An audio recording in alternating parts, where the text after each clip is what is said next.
Ketegangan di Timur Tengah kembali mencapai titik kritis setelah gelombang serangan rudal balistik dilaporkan menghantam sejumlah wilayah penting di Israel. Situasi yang berkembang dengan cepat pada Jumat malam hingga Sabtu dini hari ini memicu kepanikan luas, terutama di kota-kota utama seperti Tel Aviv dan Yerusalem. Dampak dari serangan tersebut tidak hanya terasa di lokasi ledakan, tetapi juga merembet hingga ke fasilitas kesehatan yang kini dilaporkan berada dalam kondisi kewalahan.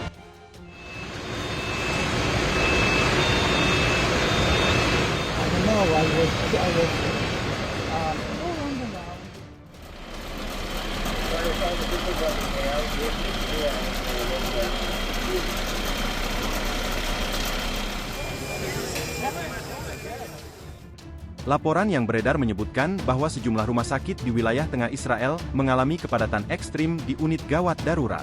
Tenaga medis menghadapi lonjakan pasien secara tiba-tiba setelah rudal-rudal balistik diluncurkan dan menghantam beberapa titik strategis. Korban luka berdatangan hampir bersamaan, membuat ruang perawatan darurat yang biasanya mampu menampung puluhan pasien kini dipenuhi hingga melampaui kapasitas. Serangan yang terjadi pada Sabtu, 7 Maret 2026 dini hari, dilaporkan menyasar beberapa wilayah penting sekaligus. Selain Tel Aviv yang dikenal sebagai pusat ekonomi dan teknologi Israel, kota pesisir Jaffa juga dilaporkan menjadi salah satu sasaran. Bahkan, laporan dari sejumlah media Israel menyebut bahwa rudal Iran juga menghantam area di sekitar Bandara Internasional Ben Gurion, bandara utama dan tersibuk di Israel yang menjadi gerbang utama penerbangan internasional negara tersebut. Media lokal Israel melaporkan suasana mencekam ketika suara ledakan keras terdengar mengguncang Tel Aviv. Warga yang berada di sekitar lokasi menggambarkan bagaimana getaran kuat terasa hingga ke dalam rumah-rumah mereka. Banyak bangunan dilaporkan bergetar hebat akibat gelombang kejut dari ledakan rudal tersebut.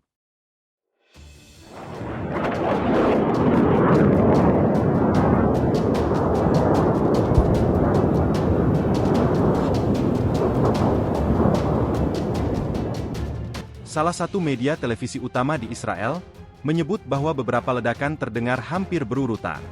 Suara dentuman keras yang menggema di langit malam membuat warga panik dan segera mencari perlindungan di bunker atau ruang perlindungan yang tersedia di berbagai gedung. Sementara itu, sumber-sumber di Israel menyebutkan bahwa sekitar 10 rudal ditembakkan dalam gelombang serangan tersebut, dengan sasaran utama wilayah Yerusalem dan Tel Aviv. Meskipun sistem pertahanan udara Israel dikenal sebagai salah satu yang paling canggih di dunia, serangan dalam jumlah besar seperti ini tetap menimbulkan ancaman serius, terutama jika beberapa rudal berhasil menembus sistem pertahanan tersebut. Di tengah situasi keamanan yang masih belum stabil, rumah sakit di berbagai wilayah dilaporkan mulai mengalami tekanan luar biasa. Unit gawat darurat yang biasanya sudah sibuk kini berubah menjadi pusat krisis yang dipenuhi pasien korban ledakan, luka akibat serpihan, serta warga yang mengalami trauma akibat serangan.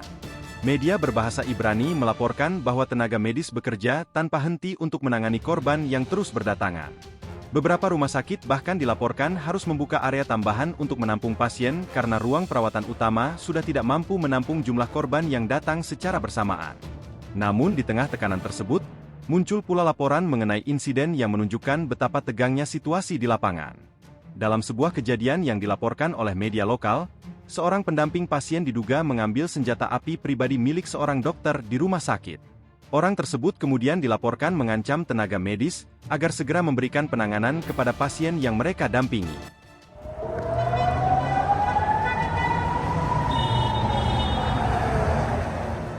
Insiden tersebut menjadi gambaran nyata bagaimana kepanikan dan tekanan emosional meningkat drastis di tengah krisis.